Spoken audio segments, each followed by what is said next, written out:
A lot of families who are following the recommended schedule are very good at getting their children to those early appointments, right? There's 2, 4, 6 month appointments a year, 15 months, 18 months. They're coming in right on time.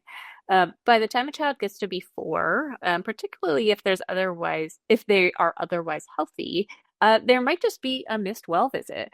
And then you go to register them for kindergarten and you realize, oh my, I've just skipped a visit, maybe a visit that had many vaccines due. And so that is something I think pediatricians can expect and do experience each year is the child entering kindergarten who missed a visit, needs certain required vaccines.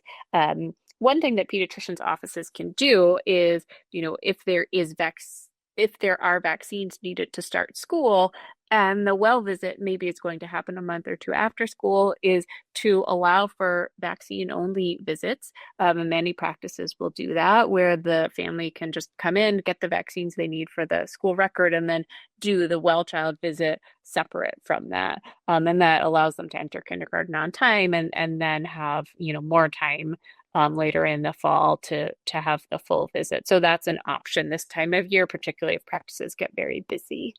The schedule from the CDC is really complicated because it tries to account for every scenario. So it's not just the otherwise healthy child, but it also includes catch-up vaccines or different products where somebody might get a 2-dose rotavirus vaccine. Another child might get a 3-dose rotavirus vaccine series, depending on the product. So it allows for all of those permutations, and a pediatric practice can sometimes turn that schedule into something that's very useful for them, potentially built into their electronic health record. If they know, the brand of a certain vaccine that they use, they can really get that to be much more simple than going to CDC and looking at, the different colored bars and timelines. So that's kind of number one. If the practice can build it into their electronic health record, that simplifies the work a lot for the provider. On the family side, it is very hard to go to CDC and try and read and figure out what might I be due for, because it's often hard to remember what have I already received.